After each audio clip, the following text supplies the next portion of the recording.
Yes, people, welcome back to GNA TV. I hope you guys are well, wherever it is that you may be around the world. Over 15 of you here already.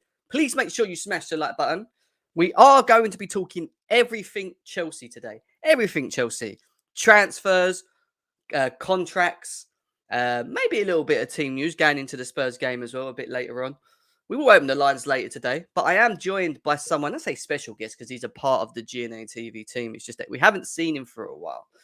The man himself, Euro expert, will be with us to go through everything Chelsea. Give us his insight of the players that we've been linked to, and maybe some players that we've not actually, we're not actually aware of that could potentially be an option for Chelsea to look at as well. But you know what I need you guys to do before we move forward, guys. Please make sure you hit the like, subscribe if you're new, share on your socials. Let's let people know that we are currently live right now. And before we move forward, let's cue the intro.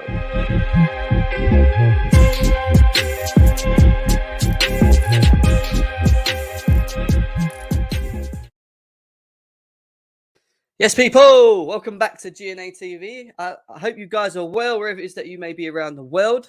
We have got the Euro expert who I'll be introducing him very shortly. But just quickly, let's check the chat. Is this Mason Mount's birthday celebration show? No, but happy birthday to Mason Mount. It is his birthday today. Big up to you, Hiking with Martin. I'm always late. You know what I'm like. I always arrive late. Jonathan, big up to you. Big up to you. He's just hanging his Christensen poster on the wall. We'll be here soon. Yeah, literally. You guys are taking the piss already. Liam, big up to you. Simon in the house as well. Big Chelsea fan, goes to a lot of the games. Big up to you. Yes, your expert is really good. And I am going to be introducing him in any second now. Big up, Jem. Happy birthday, Minerals Mount. Again, happy birthday to the man himself, Mason Mount. I have seen your expert's TikToks before. Yes, he is a very knowledgeable guy. You know, he brings a lot of, I'm trying to say it in a nice way because I know he's looking at me in the back. He brings a lot of knowledge and insight in the world of football. Sometimes when, look, don't get me wrong, I'm not very aware of players that are playing out of our country too much. And what Alex does is he brings that knowledge, and that's why he's a part of the GNA TV team. So further ado, let's introduce the guy in. Big up to my guy, Alex. Well done for keeping it together. Well done for keeping it together. Those who's not backstage, I have been trying to put Jem off for the past 30 seconds, and it very nearly worked. I'm doing very good. I'm very good. How are the people in the chat? They're all good. Doing? VJ is here already. Big up to VJ. Vinny's in the house as well. Nearly 30 people here already. Like I said, guys, keep smashing the like, subscribing to the channel if you're new. As I said, my big up to you, bro. Nice to see you in the house as always. How you been, Euro expert? I mean, it's been a while since we've seen you on here, but what you been up to? I've been all right. I've been watching my usual games that are always quite boring.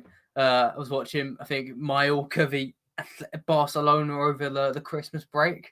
Yeah, it's just been no days off for me as usual. Preparing for the January transfer window. Someone mentioned it earlier about my TikTok, just getting those videos primed out. So I'm ready to come on shows like this and answer all the questions.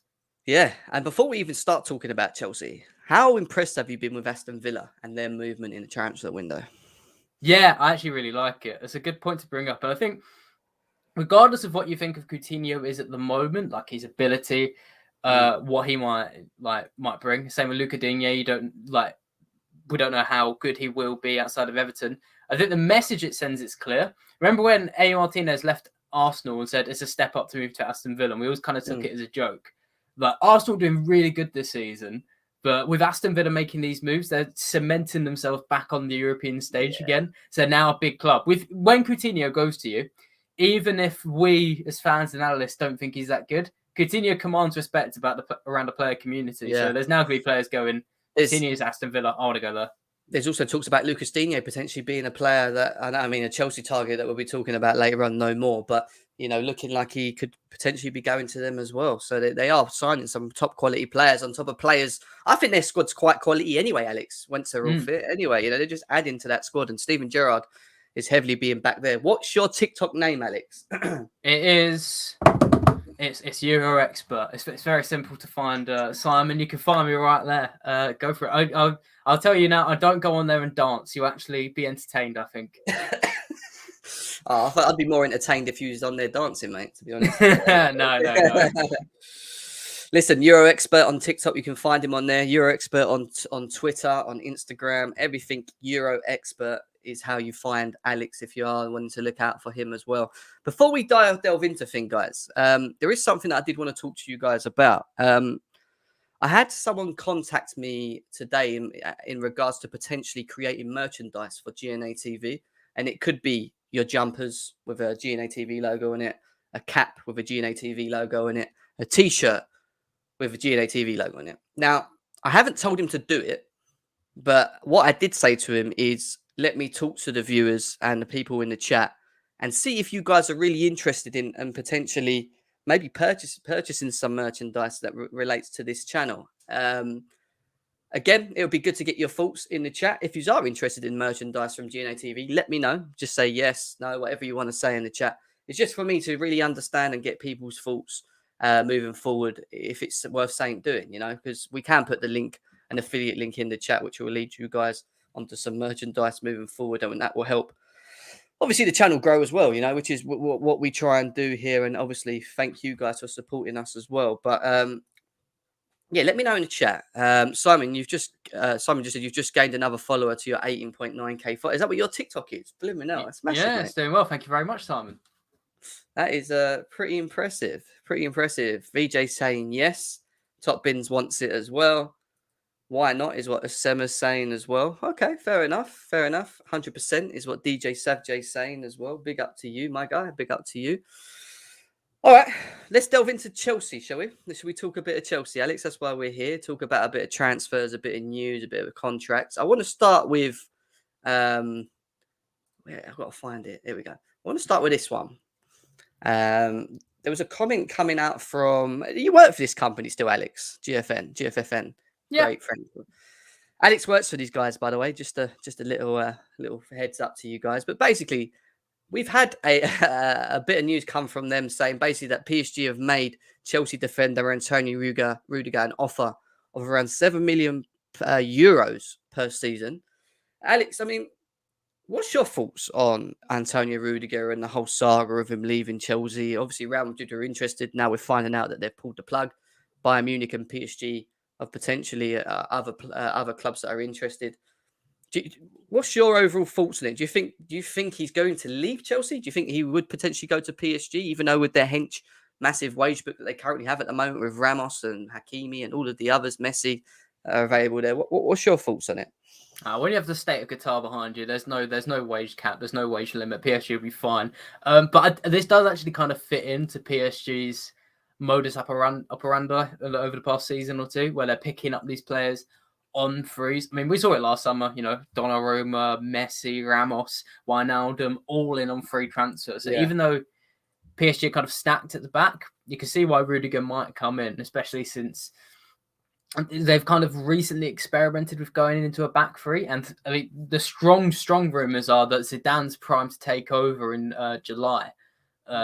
So if Zidane comes in, he, at the end of his Real Madrid tenure, began favouring a three at the back formation as well, which is where we know Rudiger can thrive in.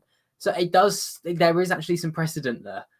Whether PSG would get in over Real Madrid, that's another question, because I think Rudiger is so happy at Chelsea, quite clearly, I think.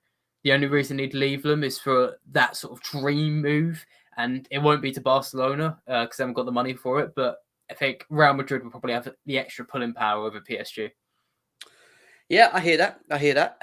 I did say to people end of last year when we were being told that Rudiger is 100% leaving, that it will be a bit like a roller coaster where you're here that he's staying and he's going, he's staying. Obviously, there was a massive interest from Real Madrid. Out all of a sudden, including Barcelona, have funds to go and be able to buy players now. Apparently, it seems like the government's pulled saying out of their pocket to help them. I think personally, but look, I feel like we can still keep. I still think we can keep Rudiger. The only issue I have with it is that I feel like this is his last big contract, and if there's another club that's offering him the 220 to 250k a week option and Chelsea are only pushing 150, 140, whatever it is, then, you know, money does talk at the end of the day. And I think he does want to stay at Chelsea. I really do. But at the same time, I just feel like he wants the club to sort of just back him a bit, you know? I do have another theory because Mm. what football agents are saying behind the scenes is that the reason we're seeing so many players come up on free agents is because they're able now to ask for bigger and bigger contracts. But what agents are saying behind the scenes is that a lot of these players, including Rudiger, are asking for contracts that the club simply can't afford. So a sort of an imposter theory might be, which I do think could make sense. Teams like PSG, teams like Real Madrid, they float some interest into Rudiger. They say, "Oh, we will pay you that money you're trying to bargain Chelsea for," and that destabilizes Chelsea, who are still in the Champions League and more than likely going to go past Lille. So perhaps there is it's just a bit of dirty play there, but I think it's possible. Yeah, over 40 of you guys here, 11 minutes in. Make sure you smash the like button, guys. Thank you for all being tuned in. Subscribe if you're new. Let's try and get this to 50 likes as a minimum over at GNA TV. We can do that. Like I said, I feel like it's going to be a roller coaster, Alex. I think it will go up and down when regards to Rudiger to PSG or Chelsea. I do think Chelsea have still got the upper hand when it comes to him. I just feel like we've got to negotiate and sort of meet in between is what I would say more than anything. I know we're going to talk about the Chelsea board a bit later on. We're going to talk about that, so make sure you stay tuned as well. But I just feel like the board need to try and do the right thing. When you look at Christensen, for example, who's another one which we can actually quickly talk about as well. Obviously, Barcelona potentially going to Barcelona, switching his agents to. I think who are quite close to Barcelona. I read apparently as well. The agents that took over from him now as well do quite a lot of work with them directly. I mean, do you see both of them going, or do you think the one will stay and the other will go? Or what's your thoughts on Christensen as well? I don't. I feel like I don't think I can see both of them going, because if one of them leaves, then Chelsea can sort of justify spending a bit of wages on the other one. I can see that sort of coming out to play. If I was like picking between the two who to let go, I don't know. You know, it might be Rudiger. Just because I think he's going to be asking, from what I've read into it, and I haven't read everything, and we can't trust everything. Take it all with a pinch of salt. But from what I've understood, Rudiger's asking for like around 200 to 300,000 pounds a week, and he's already on a pretty hefty contract. Whereas Christensen's on like under 100k, and he's saying, "Can you play me as much as like Marcus Alonso?" And Chelsea are like, "No." He's been offered 140k a week, Christensen. He's been offered that, and he's saying no. No, yeah. Oh, okay. I guess it's a little more steep than I thought it was originally, but I feel like you could get Christensen's younger. I think he's been arguably less impressive than Rudiger, but he hasn't played as much. Last season he was really good. So maybe you edge towards Christensen and just bring someone else in. No, I hear that. I'll definitely hear that. Quick question here from DJ Seth. Says, Jim, can you ask Alex about PSG possibly going for Lukaku? I mean, I've not heard this. I think it's a lot of rubbish, really. I'm not laughing if it's rubbish. I'm just laughing because I've remembered Lukaku. Well, we can talk a bit about him a bit later on as well as we work our way through, actually. But yeah, look, the one thing I want to just quickly ask you as well on Rudiger. Obviously, he plays well in this Tuchel system in the back three, and it seems to be where he plays his best. A lot of people question marked him playing in the back four, saying that maybe he's not going to be at the same level. If he goes to PSG or Bayern Munich, for example, do you think he can continue with the same form, or do you think he's a very system-based player? No, I think he'll continue with the same form. I don't think he's that much of a system-based player. You got to think of the back four he's played in. He played in a back four under Sarri when Chelsea had just come out of 2 years playing a back three under Conte. Then he played in the back four under Frank Lampard, and Frank Lampard's defensive organisation, especially in transition, was poo-poo. So I think he's just kind of suffered more from the systems, if anything. I think as a raw player, he's actually a very good player. I think very good at ball carrying, and he's good in the 1v1s. You rarely see him get taken past. So yeah, I actually think I think he'd go to one of those clubs and still be pretty good. Fair enough. Look, listen, there's over 60 of you guys here, 15 minutes in. Make sure you smash the like button, please. Subscribe if you're new to the channel. Let's listen to what Fergie's son's saying here as well. They based their contracts on UCL runs. Krusty and Rudiger were Chelsea's based it at whole career during the time at club. I don't know if I read that wrong, or I don't know They if that makes sense. base their contracts on the UCL run. Krusty and Rudiger, where Chelsea. Nah, I don't know. No, I'm a bit lost that Sam. You have to write that again, bro. I read somewhere that Rudiger was more interested in Real Madrid. Makes sense. He was originally, but apparently they're not willing to meet what he wants. Losing both is going to be hard for Super Tommy Tuchel. It will be, but at the same time, and while we're at it as well, we're going to move on. The players that could potentially come in. Now, I want to I know we're in the January market, but I just don't expect Chelsea to do much now, if that makes sense with it all. But in terms of bringing players in, players that could potentially come in and replace a Rudiger or a Christensen, Alex, there's been talks about Wesley Fofana and Jules Koundé. I've also heard De Ligt as well. Who do you think's more likely to happen? Truthfully, kind of Declan Rice. I think he's outgrowing West Ham now. Even though West Ham have been so good, I think he's been one of the best midfielders in the Premier League this season. And I don't think he'll go to United. I don't think there's Arsenal fans saying he'll go to them. I don't think he's going them. So with his connection to Chelsea, I think Declan Rice is most likely. After that, it'd probably be maybe I'd say Koundé after the summer. And then we're going to Tchouaméni. I don't think Fofana's leaving Leicester anytime soon. You don't think Tchouaméni would be looking to potentially leave in the summer, or do you just think he would just have a lot more interest as an individual? I mean, as a player across Europe.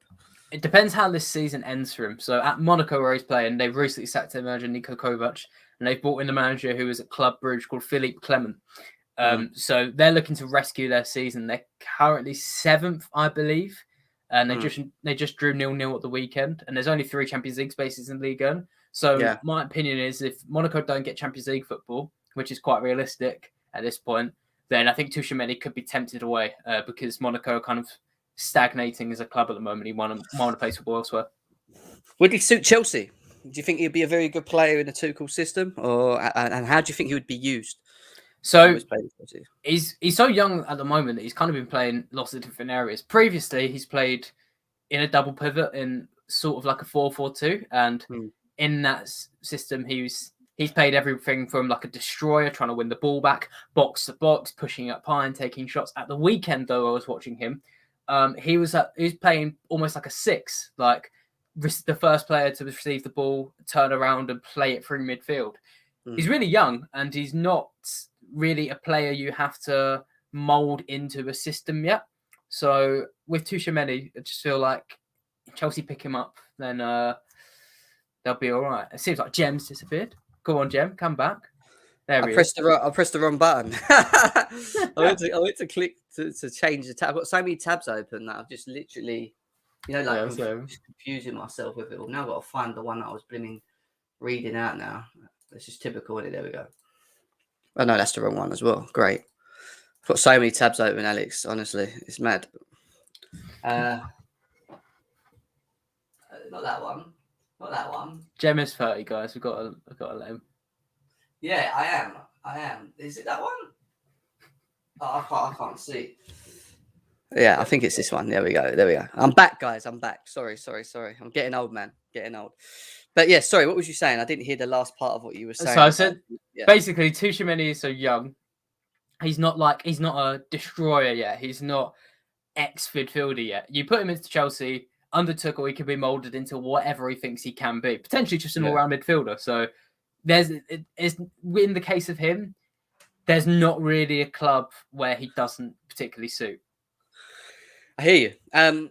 If you had the choice, and I want to know your reasons why, to choose a potential DM or midfielder to come in to Chelsea, between Declan Rice and Tchouaméni, who do you think is the better player for Chelsea?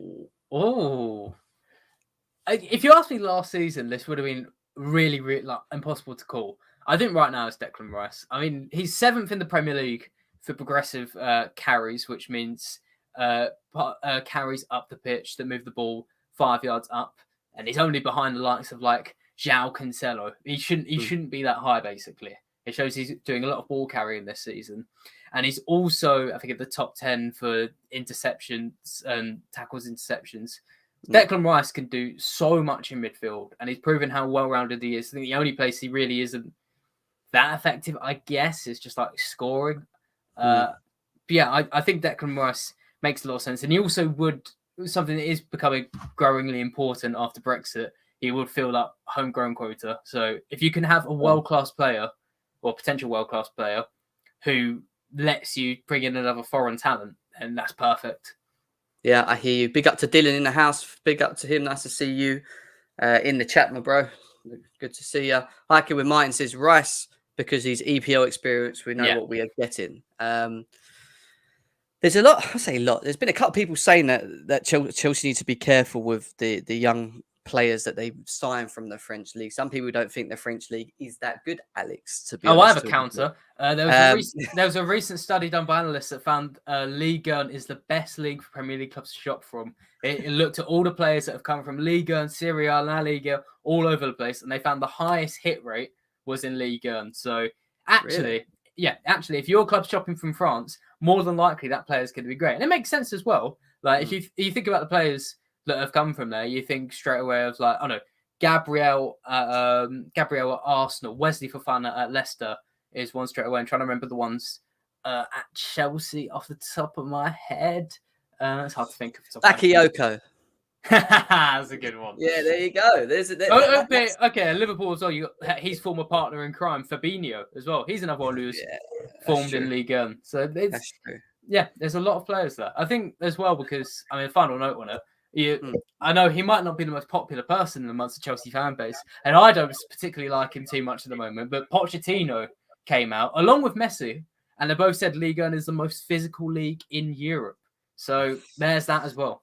Ice Cold Beverage says Ligue 1 has a lot of hidden gems as well, is what he feels like as well. And on that note, there is over 80 people here, guys. So make sure that you smash the like button. Please subscribe if you're new to the channel as well. Go follow the Euro Expert. That is literally on anywhere. If you just go on Instagram. Anywhere. Just type in Euro Expert anywhere. It's right, Euro Expert anywhere, and you'll find him basically. Bakayoko was too raw. Shumeni is clear and higher level technically. Do you agree with that, Alex? Yeah, I'd say that, to be fair. I think Shumeni's become sort of more polished. I think that's the right do you know what it is with the DM situation? I've always said, and I've always pushed forward, that I would prefer Shumeni over Declan Rice. And part of the reason of that is because of just the price tag. There's talks about him being going for about 100 million. Now West Ham apparently trying to push anything in the regions of 130 million for Declan Rice. Granted that he's their best player, or one of their best players by far.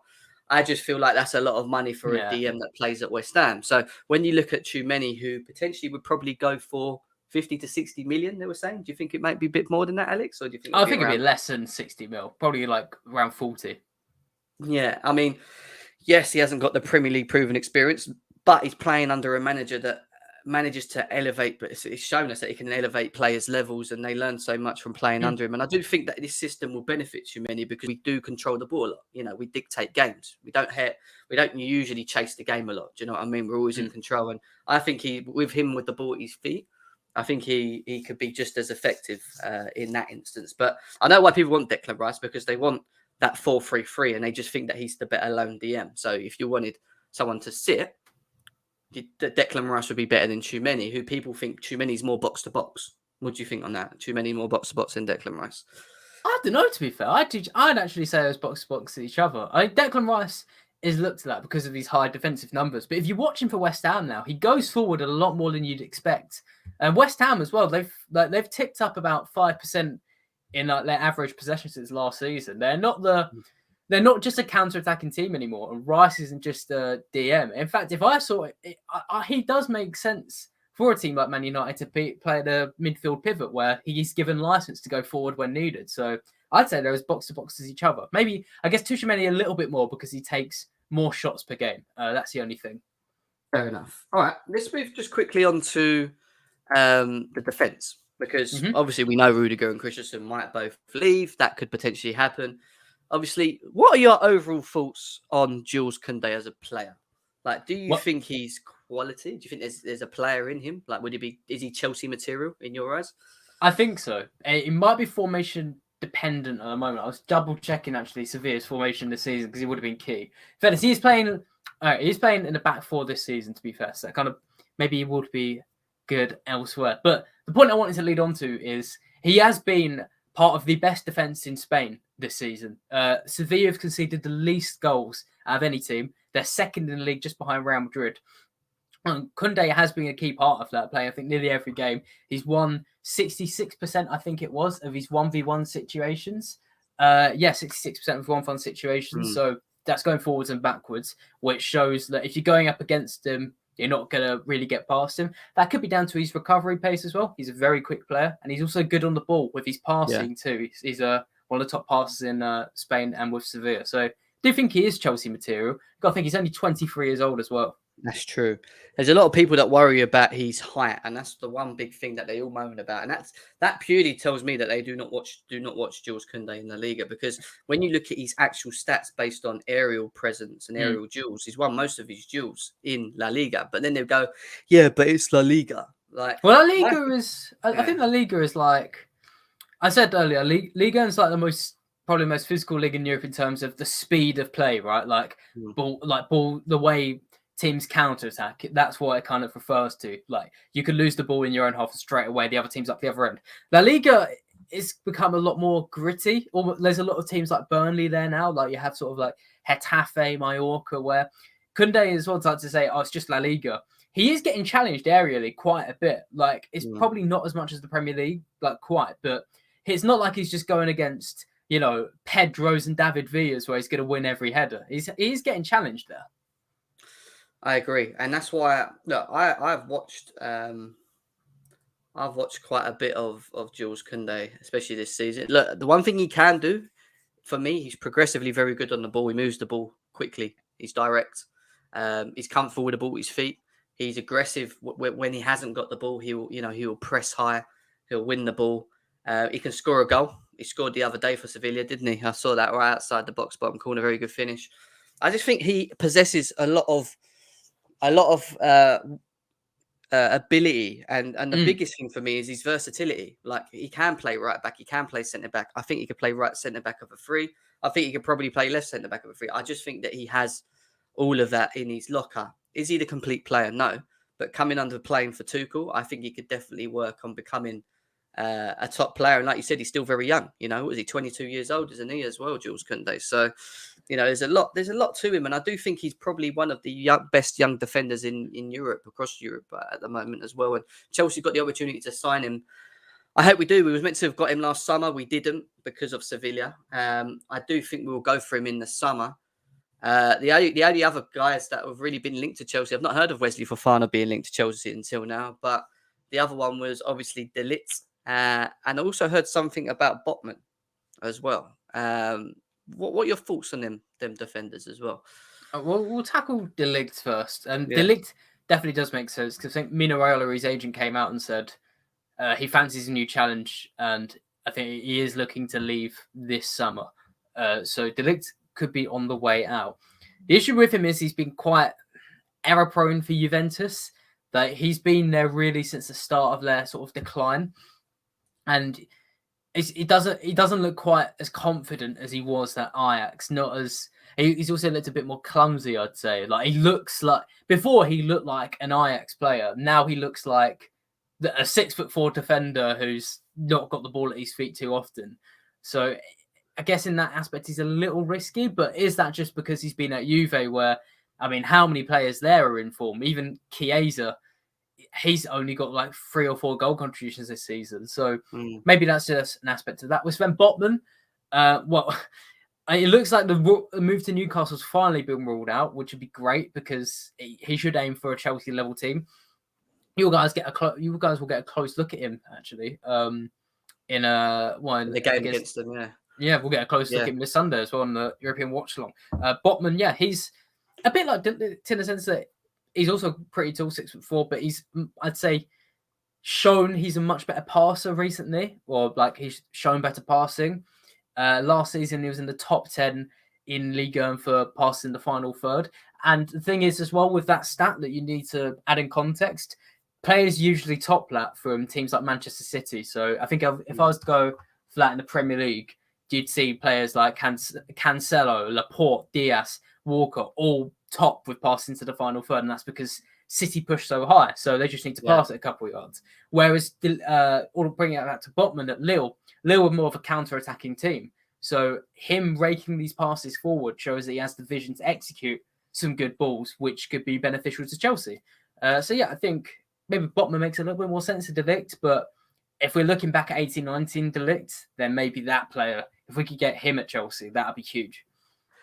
I think De Ligt possesses. I haven't watched enough of Botman to comment on him. That's why it's always good to hear from you on him. But in terms of De Ligt as the player, I think the one thing that he has and possesses maybe over the Koundés and the others, even though he's near enough the same age as all these lot, is his leadership qualities. I think he has leadership qualities, and I don't think we have that at our football club. And look, he got sent off yesterday, didn't he? Against Roma, if I'm right in saying. I think so. Yeah, I wasn't watching that one. Yeah, no, he did. I was checking. He got sent off against Roma. I do think he offers us the back four. If we do want to go to the back four, I think we will have more of a comfortable player that can play in that. He plays with Virgil van Dijk for Holland in a back. Is it a back? I'd like to say back four, or is it a back three that they play? It's mixed in and out, back four and back three. Yeah. But what I will say on De Ligt, he's considered a penalty directly every season he's been at Juve. In his first season, he conceded 3 alone. I think he's scored 2 own goals since being at Juve too, and like they've not just been deflections; they've been kind of idiot own goals. And the first season as well committed 2 errors. So I'm not. That's the thing. I think he's got that leadership quality we saw. I think he's had his confidence severely knocked in Italy. What about this comment here? Isn't it strange that players who have left Ajax team that have got to the semis in 2009 haven't lived up to their heights? Why do you think that is? Do you think they're just not that good, Alex? No, I saw someone comment this on Twitter earlier. Actually, I wonder if it's the same person. Who knows? Yeah, it's an interesting thing. And the person who tweeted it mentioned De Beek, Ziyech, like those 2 players have underwhelmed. De Ligt as well. And then there's I don't think. He hasn't left, but David Neres, he was a big part of that team. He's kind of dropped off. I think it is more... Well, to be fair, it is part of the Eredivisie. So I mentioned Ligue 1 is one of the top leagues to buy from the Premier League. Big up to Clutch as well. Yeah, I looked at... I personally looked at the Eredivisie and a few other leagues to see like their hit rate, right? And like by hit rate, what I looked at, Jem, was... their value when they left the league, like at the time of their transfer, to compared to their value now, and about 39% of those players, or like 61% of those players who left the Eredivisie had dropped off in value, which is way more than any other league, which kind of showed that 1, the Eredivisie players were slightly overpriced, and 2, they mostly failed to live up to expectation. So maybe it is a part of these players coming from Ajax. The quality in the league just isn't that good. Yeah, and obviously the one that he does Clutch mentions here is he says De Jong, and he said he'll have him at Chelsea any day.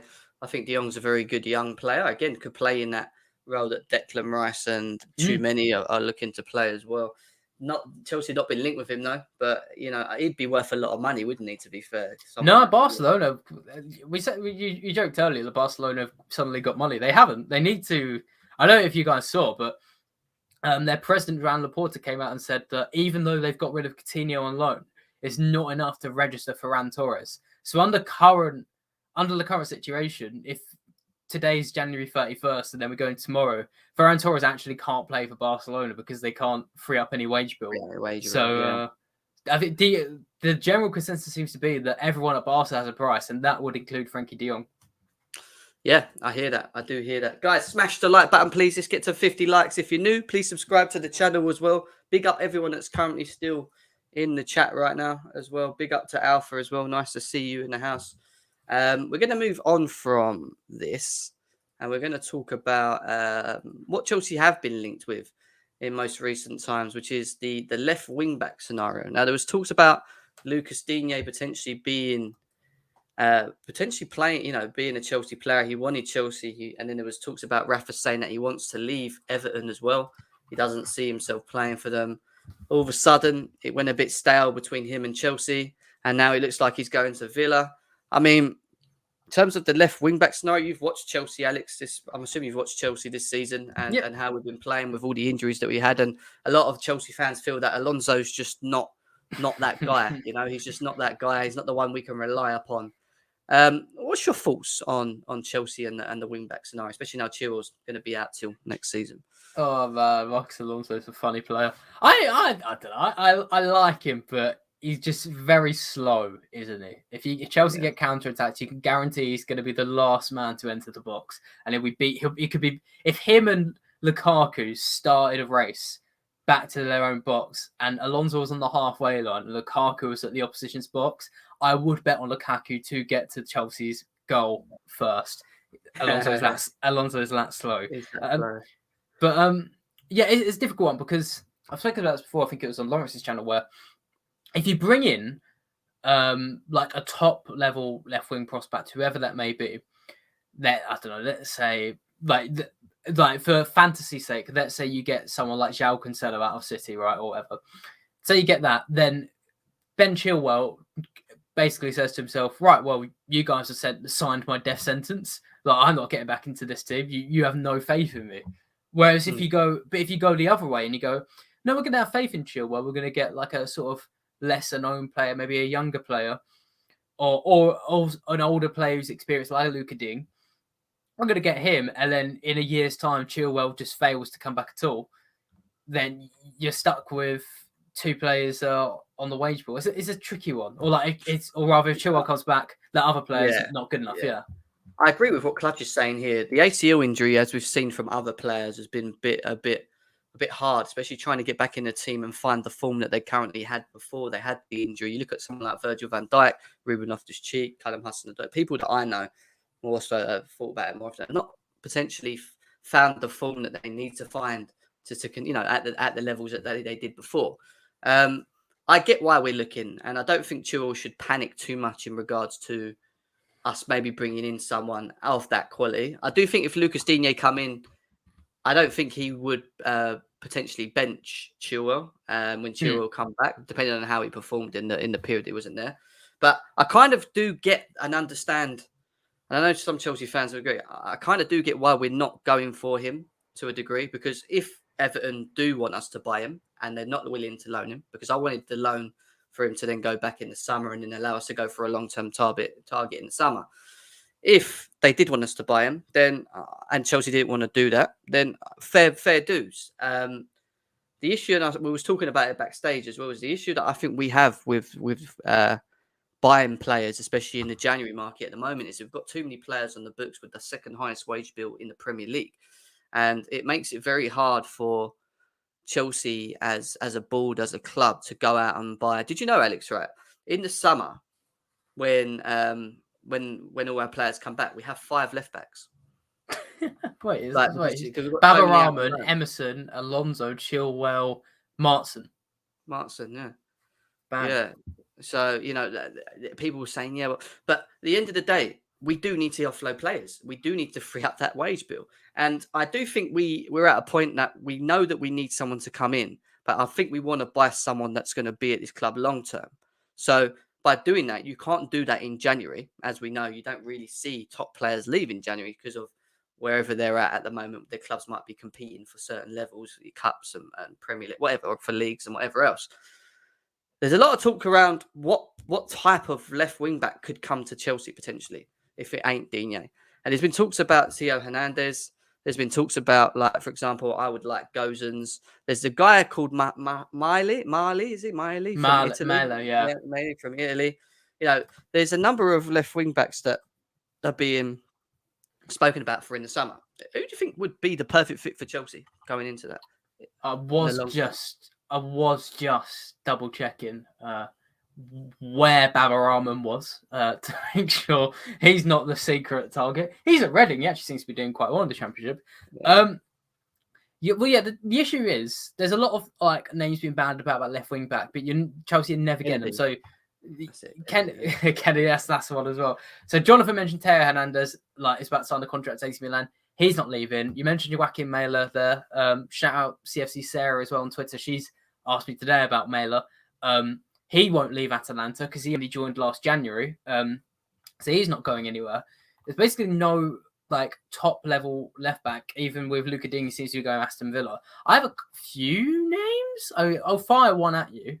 I think you're looking for someone who is going to be, like I said, is going to be able to fill first team level, but isn't a death sentence to Chilwell, and maybe has the potential to improve. One would be Borna Souza of Stuttgart. Stuttgart are currently battling relegation in the Bundesliga, but Souza is a 23-year-old Croatian left back who's generally regarded as one of the best left wing backs in the Bundesliga. He does play in a 3 at the back, so he'd work out there. This season he has 3 assists because Stuttgart haven't been that good, but last season I'll make sure he got 9 assists, created 10 big chances. That's a big number.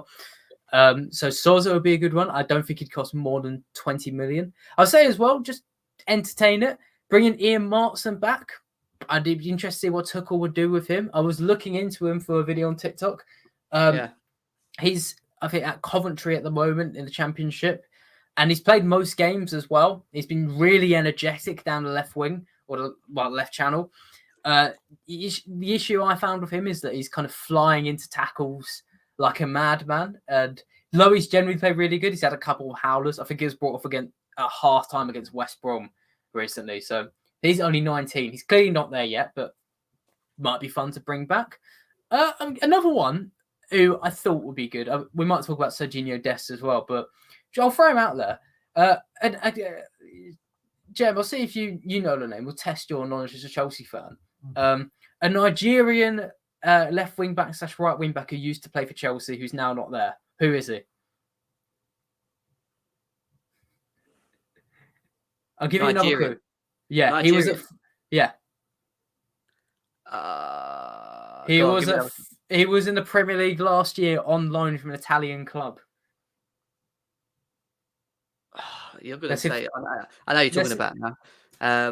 Let's see if the chat beats you to it. One beat you to it. Boga? No. Ola no.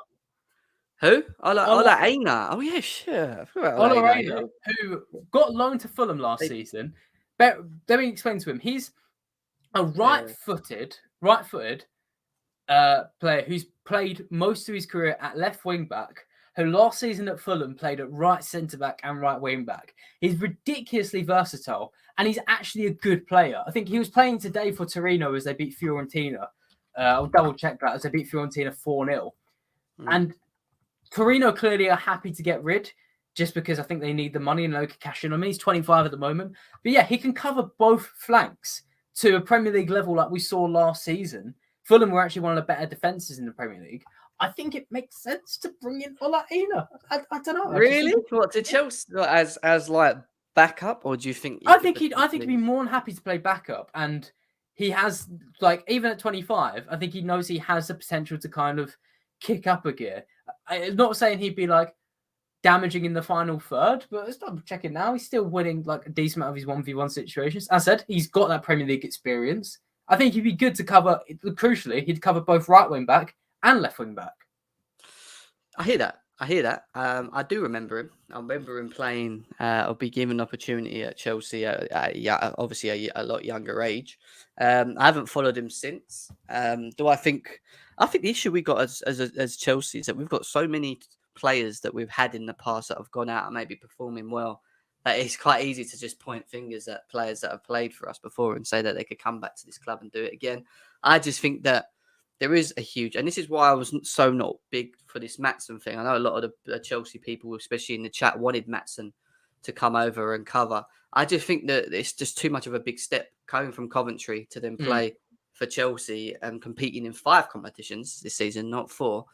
It's just, I just think it's a step too much. And if it's not an issue if he's switching around. Obviously, we've got the young boy that's currently played at the moment, Lewis Hall, who played a good game against Chesterfield the other day as well, who's touted to be very good. You know, people saying, throw him in, he's better than Alonso. Like, again, no, we can't, playing Chesterfield and playing a Premier League game against Aston Villa is 2 different things, So I think we do need to have experience, Alex, is what I'm saying. I think experience is key. I don't mind giving youngsters the opportunity, and I think it's important that we do that. But I don't think it's right doing it when we're struggling because we know we've got injuries and we're just picking them just to see if they could, if it can happen, because we don't want to buy. And that's the thing at the moment. Chelsea are not looking to buy in the January market, and maybe they are doing what I'm saying, which is looking at what they've got closer to home that they can use right now or bring in. Sergio Dest is another one, isn't he? That's been spoken about a lot. A lot of Chelsea fans are against the whole idea of him even coming here. They just think he's just not a good player overall. What's your thoughts? Yeah. I think he's. I think the only person, Serginho Dest to Chelsea doesn't make sense for is Serginho Dest, because he's been at Barcelona. When he first came into the 2021 season from Ajax, he was really good at right back. Now this season, where Barcelona have lost players like Griezmann, they've lost Messi as well. They've got a dearth of attacking talent, or just talent in general, besides the midfield. So what's happened to Dest is he's been moved from right back into left back to cover there, up to right wing and left wing to cover there. He's been moved out of position, which maybe that's why some people don't think he's a good player. But generally, as a right back, he's been pretty good. I think he's been very progressive at Barcelona, carrying the ball up the pitch. And he, like I said, he has covered the left wing back. I don't know if he could do it to the same extent as a comparison. I mentioned Olarena. He's been playing left wing back genuinely since he moved to Torino, I think in 2018. So right foot player moving to left wing back there. Dest has only been doing it for half a season, so I don't know if he could come in to cover. I think more that's why I'd say it doesn't make too much sense for him, because to play it out, Dest moves to Chelsea.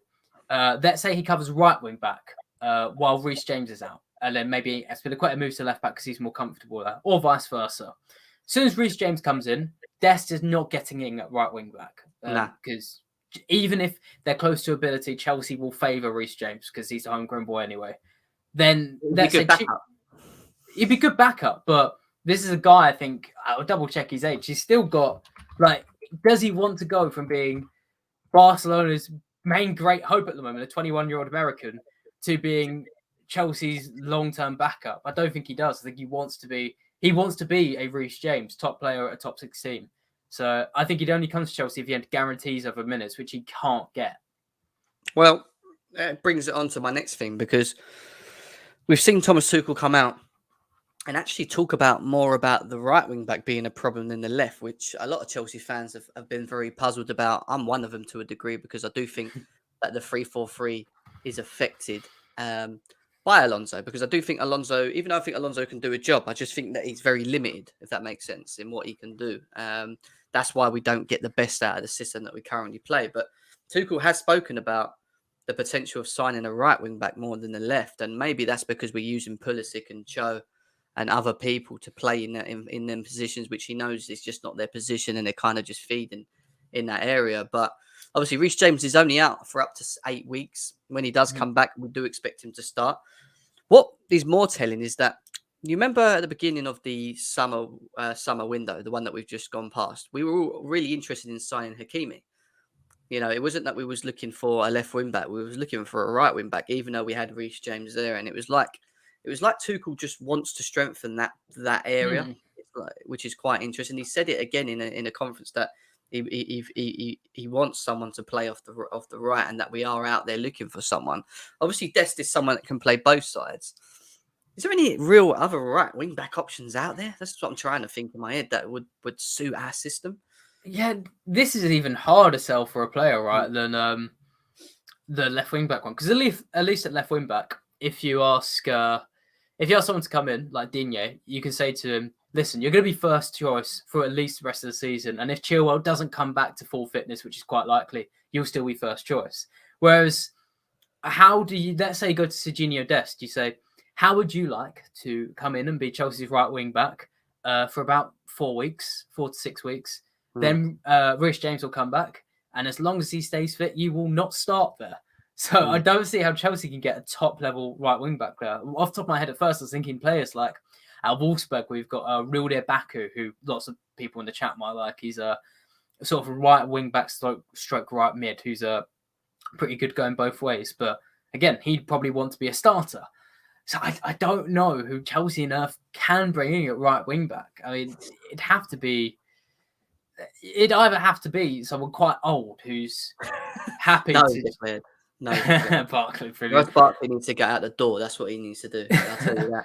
Guys, over 100 of you here. Smash the like button. We've only got 51 likes. We should be on 75 likes. So please, if you haven't done it, hit that like button. Hit it now. Let's get the likes up. Subscribe also as well, please, if you are new. We're on our road to 4K. We've already reached 3.8 on our road to 3.9 now. And yeah, I appreciate everyone that's currently here at the moment. If there isn't anyone to buy, and obviously we know Reece James is coming back a lot sooner than Chilwell, Dujon Sterling to be recalled potentially. What do you think? I'm going to be perfectly honest. I've watched a lot of football, Jeb, but I don't think I've ever watched Dujon Sterling in my life. Listen, I can't even talk much myself. I've watched bits of him. Very quick player, good with the ball at his feet. Again, you know, is it a bit of a jump for him to come in and play in that position? Is he on loan at a team or is he in the academy? He is. He's on loan at the moment. They're willing. That's why it says here if they decide against signing a right wing back, Dujon Sterling is available to recall, but only until this Thursday. So they have to kind of make their decision on. They have to kind of make the decision if they're going to buy a right wing back. If they're not, then maybe the potential bring back of Dujon Sterling could happen. But I don't know. I just feel like we're not going to buy anyone. You know, I forgot. You know what? We're talking about left wing backs. I forgot to talk to you about Emerson because Emerson's the one that Chelsea keeps. You know, we keep seeing a lot happening. Actually, he's playing well at Lyon at the moment, isn't he? From what I understand, and you know, Chelsea are looking to bring him back as well. Do you think? What do you think of Emerson? Have you been watching him in the French league recently? Yeah, I've been watching him at Lyon. He's been okay. Do you know what the best way to describe Emerson is? Like if Aspilicueta is a consistent 7 out of 10, Emerson or a 7 to 8 out of 10, Emerson's a consistent 5 to 6 out of 10. Like he's never really bad, but he's never that good. And ironically, Emerson is someone who is a player who never quite hit the heights that he did before a cruciate ligament injury. We've got echo stop. Got on Alexa going off there.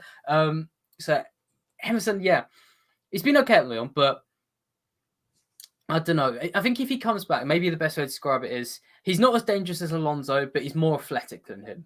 And then in defensive ability, they're probably the same. It just confuses me because we let him go in the summer. So why all of a sudden now bring him back? Do you know what I mean? Obviously, and then people saying, but Tuchel wants him. We obviously didn't because if he wanted him, he wouldn't have chose Alonso over him. Do you know what I mean? Sent him off to Lyon. So I don't know. I just find it a bit weird. But yeah, going back to the right wing back area, you know, there ain't many options in January for us to go and buy, and we are looking at maybe potentially recalling people to come in that can actually just do a job there. You know, we haven't got anyone out there at the moment. Christian Pulisic keeps playing there. Cho keeps playing there. We sometimes throw Aspie there if Chalobah's fit as well, you know, and he's not offensively great. Defensively, okay, but offensively not good enough. So I don't know. I just think there's a lot, you know, a lot of Chelsea fans are stressing about us not buying anyone. I think it's more complicated than anything just to go and keep buying and finding. It's not as easy as that, I don't think. When you actually sit down and deep it and think about what's available, I don't think there's actually that much. Do you know what I mean? Well, most of my brain thinks that, but then in the space of a week, it looks like Aston Villa are going to sign Coutinho and Luka Digne, like within days of each other. So it's just like maybe I don't know. It's a tough one.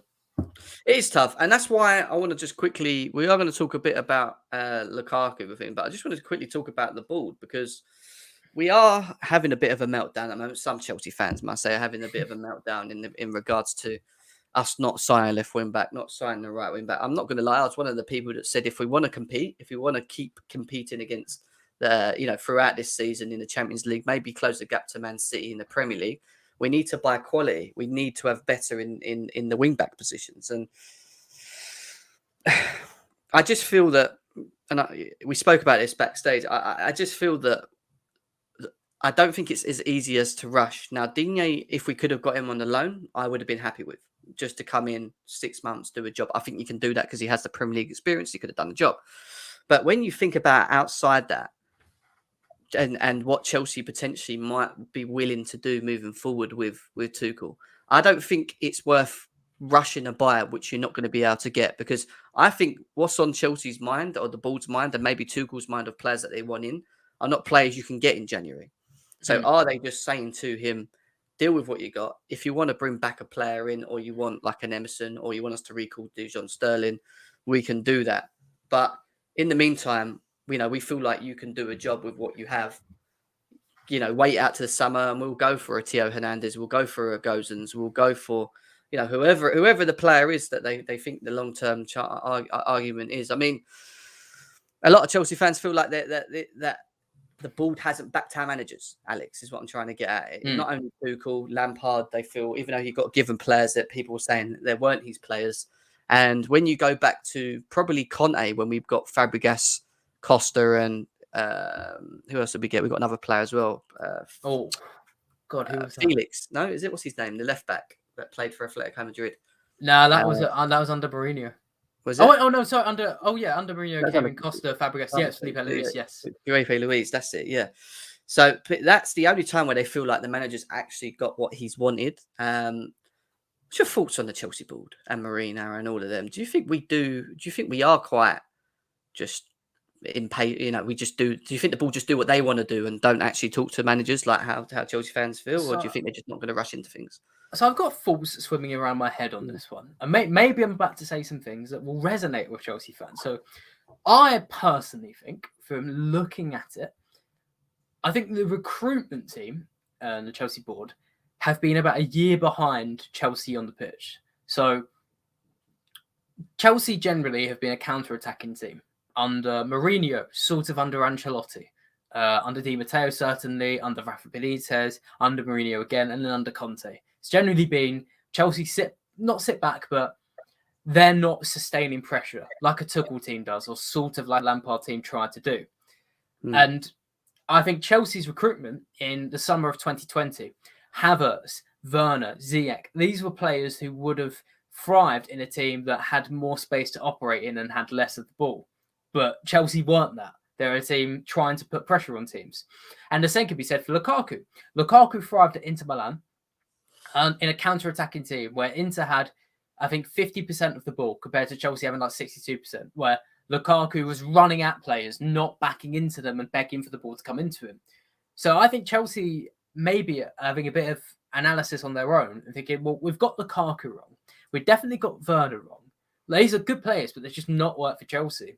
I think they're beginning to realise they need to recruit players for a different system that they're used to. And I also think, though, that with Tuchel, this is the first manager that I can remember that Chelsea have got in that the entire fan base and the entire board and all the players are united in saying, we don't want you going anywhere. Like, if everyone could agree on one thing, is that Tuchel is a brilliant manager. He is, yeah. Yeah, so I think... Oh, go on. No, facts. I agree with you. If you look at what I think why he's backed so much is how good he is tactically. He knows how to, and his man management for me is so good. Like his man management of the players, getting them to play in roles that maybe ain't their favourites, but then still getting the performance out of them. And he just has a knack of getting things. And this is why I think the board are maybe less reluctant to rush and going to get players with him. He might have kind of shot himself in the foot a bit by winning the Champions League and then using the current squad that he's currently got and utilising it through the injuries that we've had and getting them to still play. All right, we've dropped off and we've lost games and drew here and there, but he's still done pretty good job with what he has. And I think that's what they're looking at. They're probably saying, well, this guy's just good at getting these guys to play for now. Why rush? Why not wait to the summer? Well, I actually have a bit of a different opinion on that. I think where I would differ is, I think maybe Chelsea's board, they've looked at the past 10 years and realised, okay, every year you've signed players to win a title. Every year it's been pretty much like, you could argue it's same in 2020, same in 2020, or signing Lukaku, etc. I think Chelsea are kind of happy to wait until the summer. And I don't think the fans are expecting you guys to win the title because like Manchester City are going to run away with it and there's no problem with that because they're a level above. Maybe the board, maybe Tuchel have sat there and gone, let's really go hard this summer. Let's just keep laying the foundations. And then the year after that, we can do a proper big title push. Because even though you won the Champions League, that Champions League wasn't like the climax of Tuchel's project. So that was Thomas Tuchel all over, just out tacticing teams every game. But that wasn't like a league season where you have to be consistent. So I reckon the board and Tuchel haven't got a problem with finishing top 4 this season, but they want to go really, really hard next year. And maybe that's why they're saving the money now. And they want to go harder this summer, and like you kind of said, get the targets they think are the perfect ones rather than rushing it right now. Yeah, I hear you. Seppas is saying, I agree with Euro. It's about time we have a long-term plan with a manager. If we just sustain success and buy players that suit the manager system, then buying players based on their name or output. I agree with that. And one of the things that I've stressed on this channel quite a lot is that I feel when you look at the players that we've bought, and I think you've said it yourself, I don't think they suit the way we play. Yeah. I think they're good players. I just think they're just like, you look at our forward line. Why have we not been able to get the best out of Werner, Kai Havertz, Ziyech, Lukaku to a degree? Why are we struggling to get the best out of these players? I do think it's a system thing. And I think the 3-4-3, when you look at it, you have more defenders on the pitch, number one, because your wing backs are more like defenders, right? And then you only really got 3 forwards on the pitch. Hence why when you saw the 4-2-2-2 that we've been playing the last 2 games, we have more forwards on the pitch. We've actually got 4 forwards playing on the pitch with Ziyech, Mount, Havertz and Lukaku, which then I think just allows him, like you said, to have freedom. When you look at someone like Kai Havertz, he needs space, he needs movement. His movements for me, is one of his biggest strengths. So he needs the space, he needs to be able to run freely, but he needs to not be the main target. He needs someone to be like Lukaku, to be the one that sort of takes most of the focal point and allow him to sort of run off him. And I say the same with Timo Werner. As much as they slag him off and say he's crap, Chelsea fans, I think he's very good at running into space, and when he's not the main target and he's not playing as a false 9. In the 3-4-3, we've always played with a 9 or supposed a 9 or a false 9 before Lukaku. If it wasn't Havertz, it was Werner.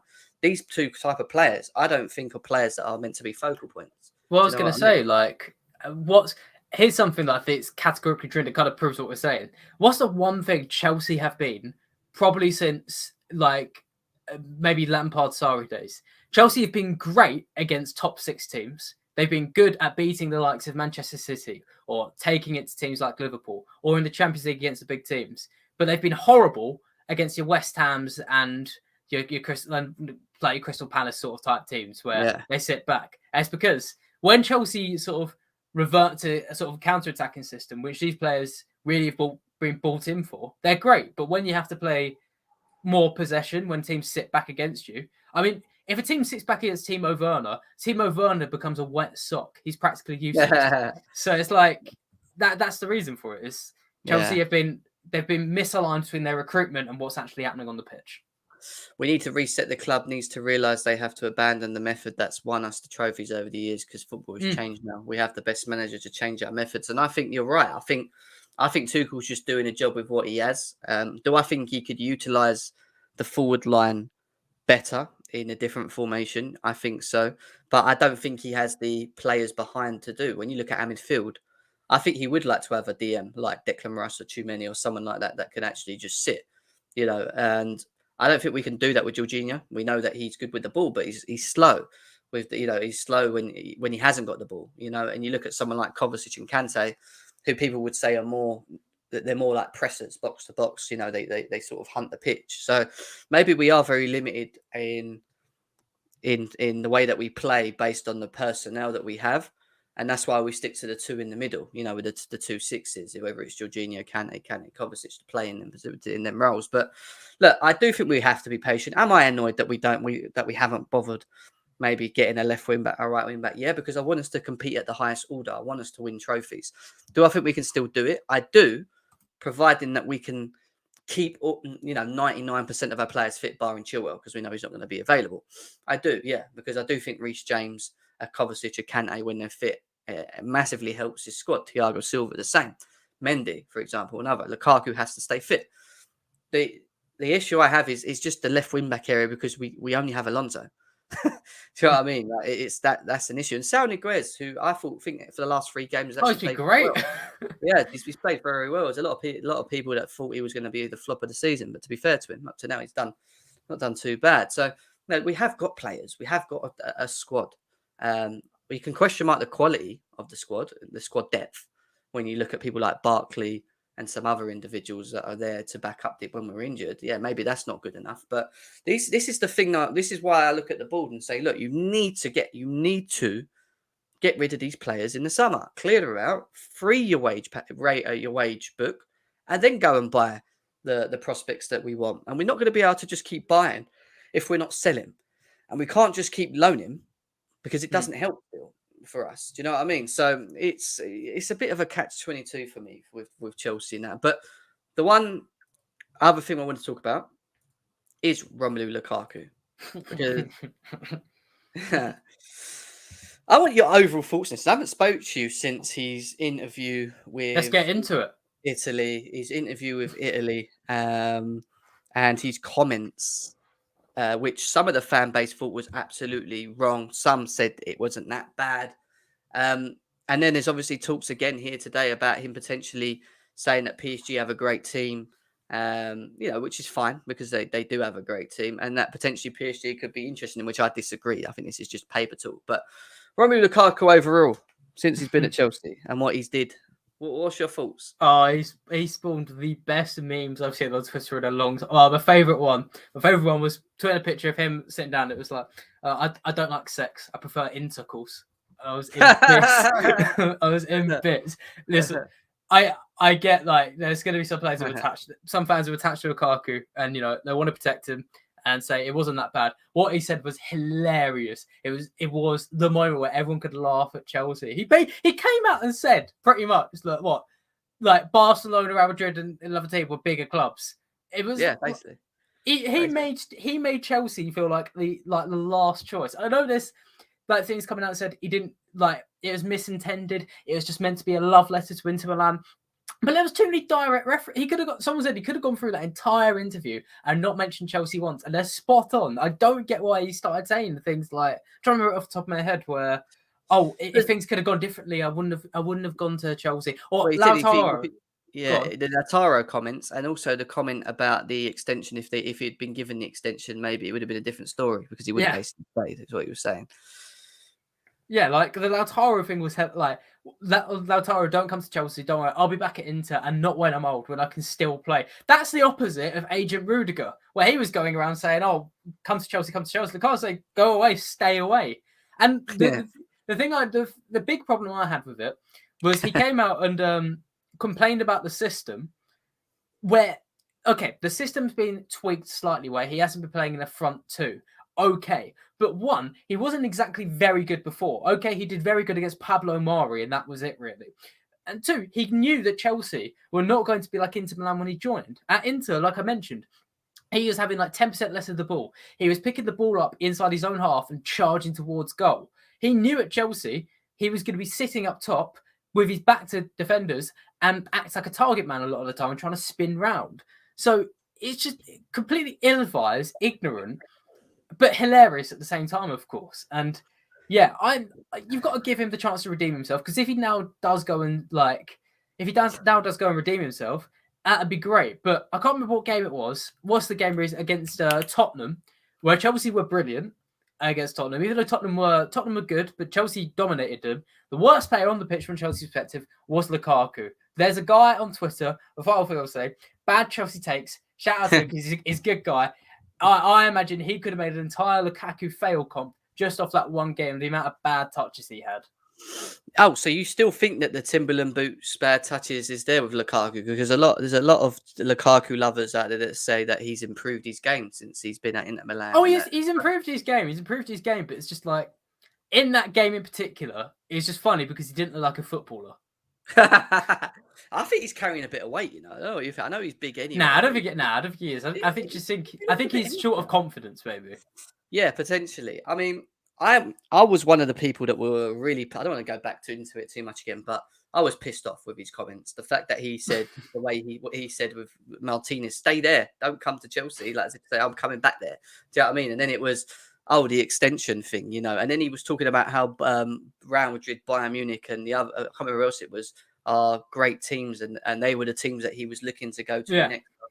Like as if they've thought about him coming to them as well. Like maybe they never thought. I don't know. It's just really random. It's just like, do you know what it was? It was so far away from Lukaku when he joined. Whereas I've been in love with Chelsea since I was a boy. I came to visit the stadium. Give me goosebumps. Yeah, I know. Fucking joke, isn't it? Actually, really, it just winds me up thinking about. This is why I keep saying it. When it comes to Lukaku and Chelsea And some of the Chelsea fans that keep going on about the personal touch and that, for me, forget that. For me right now, with me and Lukaku, it is business only, strictly business only. He's been bought for 100 million, our world record fee. I want him to score goals. That is what he's here to do. Put the ball in the back of the net. I don't give a crap about your feelings about my football club right now. Yeah, just do your job. Like that is literally it. And look, he was never my first choice, but I will back him. And I keep saying it. I'm not a hater. I don't hate him. I am pissed off with him, but we have to move forward. And the only way we can move forward is if him on the pitch, putting in good performances and doing his job.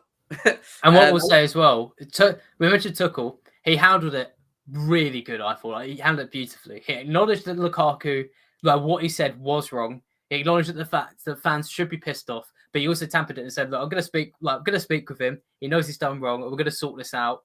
I'm not happy with it, but we'll make sure it's okay." And then a week later, he's putting it back into the team. It seems to be dead and buried with the club. And yeah, I think it's at the point now, as much as I've said how hilarious is and how ridiculous these comments were, if he ends the season now scoring a goal every 2 games or anything like that, then that'll go some way to mend things. If he can get into form, then like say in 6 months' time, he acknowledges what happened and says, "Yeah, I don't know, I was just out of form and I was just getting annoyed or whatever," then he can rebuild it. So he has to credit Tuchel for that, for putting him in a position to rebuild it. Because, like, just to say, I think, look at the way Arteta's handling situations at Arsenal. If this had been under a manager like Arteta, Lukaku at Chelsea could have been done.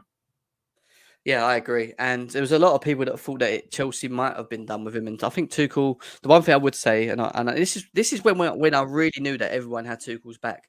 It was the fact that everyone said whatever Tuchel chooses to do, we will back it. You know? And the fact that he was in a way hinting about, and he was slagging off Tuchel's system in a way, because he went, I'm playing. I'm currently at Chelsea playing in a system which I'm not really comfortable in, but I'm professional and I will just, basically see it through, even though I'm not happy with the system. Like, basically, what he was saying is, and it was a way of him just taking the blame from himself, is that if Chelsea don't perform as well as they should do, and he doesn't score as many goals as he should do, then I'll just put the little bit of the blame on the manager and just blame the system just from now, so people know about it.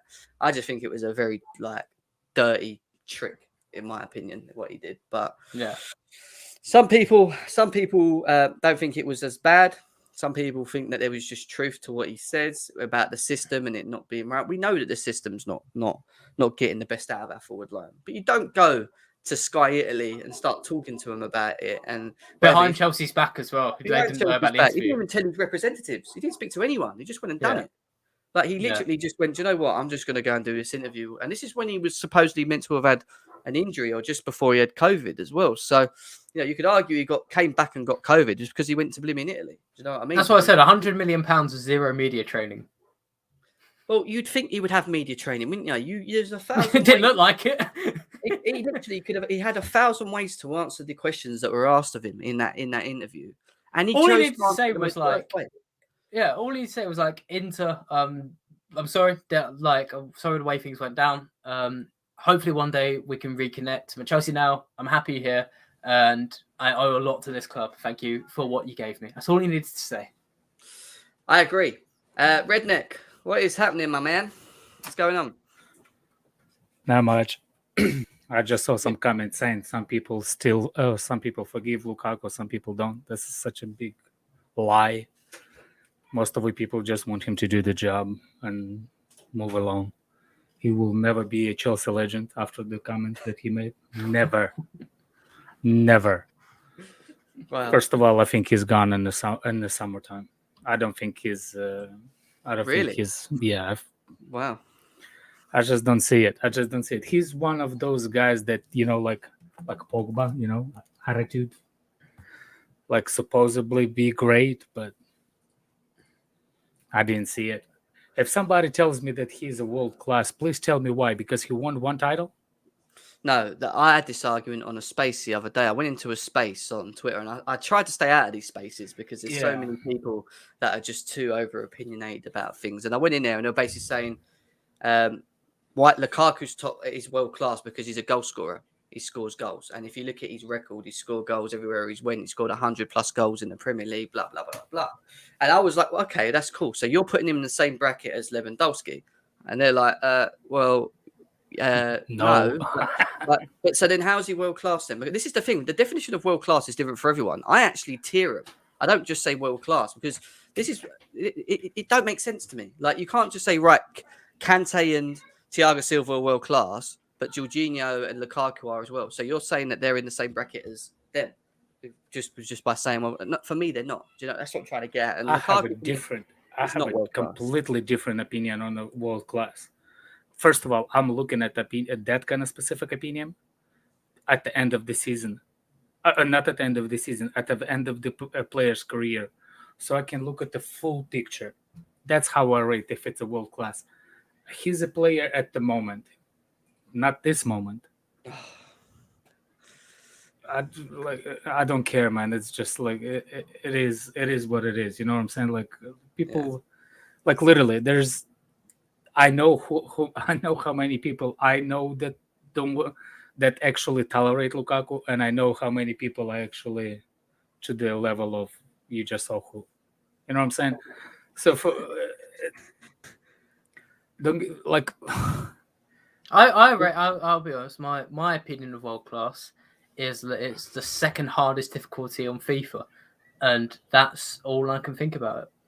Second hardest difficulty on FIFA. Oh yeah, it is as well, isn't it? It goes legendary, then world class. Yeah.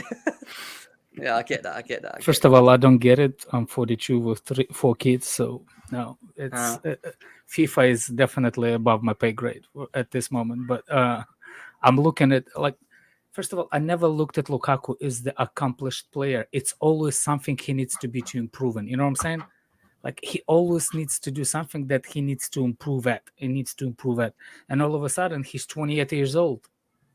And he's supposed to be at the peak of his career now, isn't he? Yeah. You know what I'm saying? Yeah. People saying he's the best. He should suit it at the Premier League. He should suit.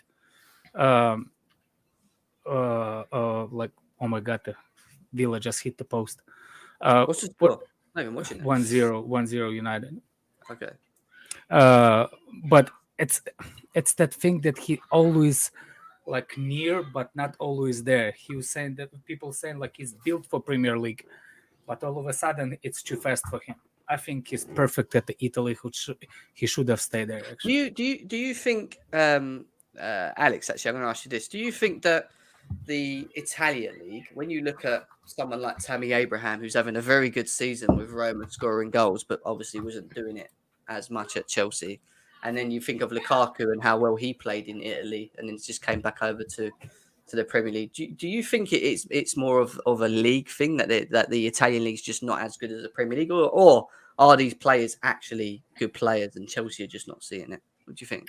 So in Italy, the way to look at it really is that the defenses aren't quite as Conte said it. Really, he said defenses aren't quite as tactically astute or switched on. They don't pay as much attention to, I guess, the tactical side of defending than they do in the Premier League. It's a hard one to figure out, but it means that Lukaku just got that little bit extra space in Italy. But I do think. Go on. I was going to say that. Someone do me a favor. I find out Zappacosta's stats there, because I want to. No, that's one way to find out how good the league is. Because the last time I saw him, he assisted against United and he was balling out. Soon find out, and then we find out the quality of the league. Nah, it's because players like these are like Lukaku was used completely differently. Like I said, at Inter, is almost a polar opposite system to Chelsea. He's in completely different areas, running in completely different directions. So I think it's hard to compare him in that sense, really. I just don't. There isn't that much of a difference in terms of quality. It's just Premier League's obviously edges it. It's got the more money and things, but yeah, it's not that much different. I hear you. Going back to Chelsea. Rebecca just asked a really good question, actually. What did she ask? Do we think our inability to shift all deadwood in the summer and returning loanees with the new rules might hinder us signing Koundé and Tchouameni? Who wants to answer that? I can. I mean, at the moment, we've got Ruben Loftus-Cheek on 5 million, Lewis Baker on 2.6 million, and currently the players that we don't want as well, if you add up their wage bill, it adds up to about 15 to 20 million. So we got a lot of dead wood to get rid of. And And like you said before, we got 5 left backs if we don't sell off Emerson and whoever.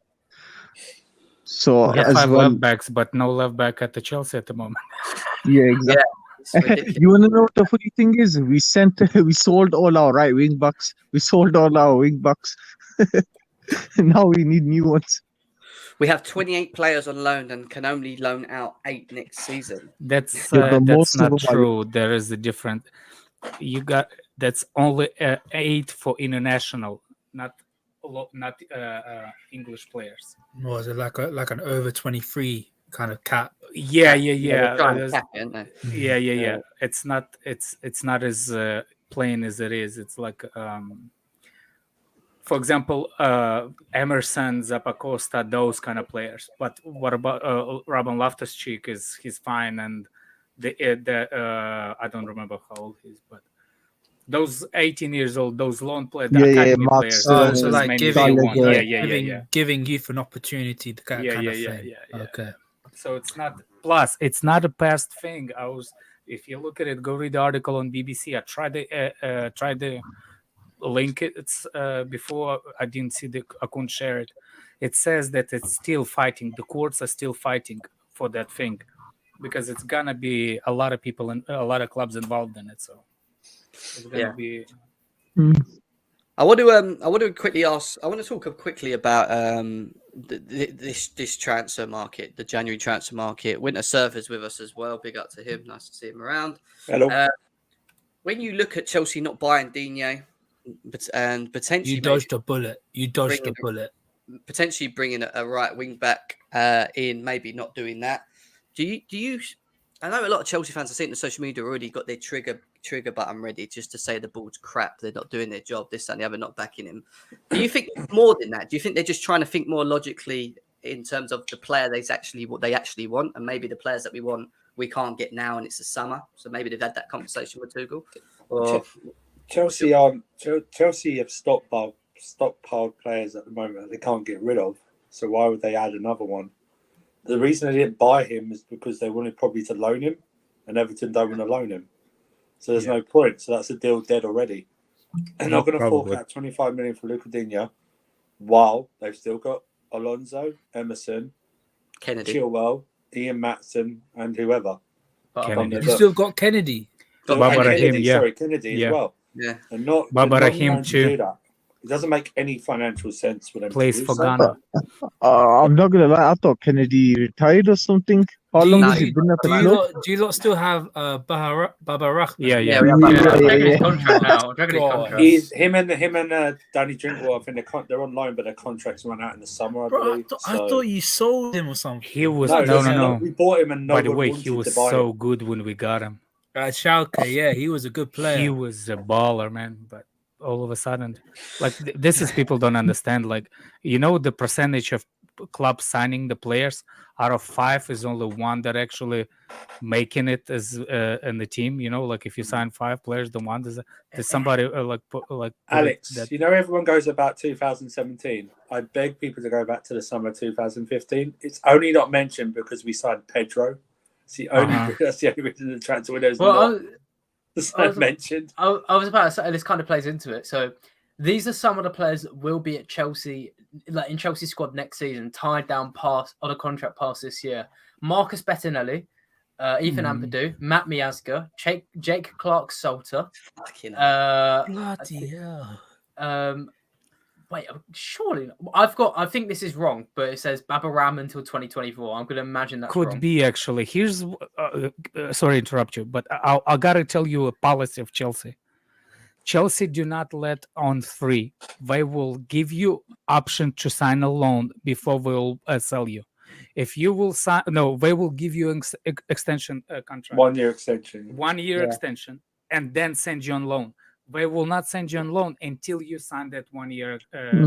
Yeah, I think Drinkwater's one exception, as well as Bakayoko. He's on a 2-year loan, but Bakayoko did. Drinkwater didn't. That's why he Yeah, signed. Bakiyoko's an obligation. Batshuayi did same thing before he signed. that's why he signed. Yeah, signed signed. a contract before if he you're went. if you're a like Gallagher was only let out on loan because he signed a new deal, new 4-year Yeah, You you'll see, still have, that's what. Yeah, the only way. That's why Livermento never he did. is. Yeah. Because I mean, Zaga's still along. Yeah, what's his name? Livermento. We did the same thing. If he will extend the contract, we will loan him to the club. But he did not want to extend the contract. That's why we sold him. Yeah. Because he didn't want to sign it. He read what was going to happen. He knew what was going to happen. So the truth Mad. behind it is that we've got a wage book that is too big, and we got to shift players off, and in theory we can't really afford to just keep. You buying think players. it's deadwood, but that deadwood pay for the majority of the players. We make money off loan. People don't understand it. We make money off loan. I mean, The problem, you still got, you The guys still got problem to pay is off if we Kepa. can, yeah. Yeah, you still got to pay off Kepa. Yeah, exactly. The Yeah. funny part is if the problem situation is this season, Barkley, 3 years, 3.5 years. no. What I'm saying is like a Barkley 5 is million the a problem. No. Here's the problem that Chelsea gets. Like this summer, this is what's the problem with those loan things that we do. Sometimes loans don't work out, and then we're stuck with them. That's the problem with the loan business model that Chelsea has. That's the problem. If we cannot get rid of on loan, then we have to play them. It's mad. It's quite weird. I mean, when I've just got the wage, but I've actually got the wage book for Chelsea. Actually, I'm just looking at it as we speak at the moment. It's And when like you it's look like at 200 right, million or something. Well, when you look at someone like, let's go to the lower end of it, right? You've got someone like, zoom in a bit, not Chalobah. Where is he? Look at Charlie Masonda. Yeah, No, keep no. going I up. think He's got to some be of in reserves. He's some got to of be in these are reserves. inaccurate. Musonda's up inaccurate. this year. Musonda's Yeah, really good. Above Charlie. Ross above Barkley, Chalobah. basic salary 5 million. 5 million a year. Yeah, Malang Lewis Sarr, Baker. 6.2. Look at Lewis Baker. Taking 2.2. This guy, I'm not gonna lie, million. Lewis Baker was so overhyped 4 years ago. We- He was so overhyped. That's we how sold whole Bakayoko, thing didn't we? works, man. Have we sold Bakayoko? No, Is that Yeah, the yeah, two-year yeah, loan it's deal? obligation. Yeah, I think it's not. I think it's obligation. with to buy now. obligation to buy. It's obligation for 15 mil, I think, euros. Matt Miazga, 780,000. Fuck, he nearly got a million a year. What's going on here? Do you know what I mean? Nathan Baxter, Goalkeeper. 1.5 mil a year. Do you know what I mean? Billy Gilmore's on 2.2. Baba You know what I mean? Rahman. Look at Baba Rahman. 4.9 million, 5 million a Oh, year. fuck yeah. Come on, man. Like this is really bad. Like it's- Drink But water, you 6 don't million. see how much they bring from the loan because What's we're not Kepa paying on? the loan. We're not paying the salaries. Kepa. No, We're but paying for some of salaries them we plus do. the loan Kepa's fees. Kepa's on No. 8 million a year, which is Oh, and yeah. he's got a contract till 2025. And I was just Yeah. looking at his market value.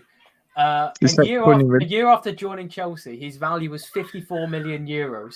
54 million pounds, sorry, and he's now worth 9. 9. He's dropped by 40 million pounds in 2 years.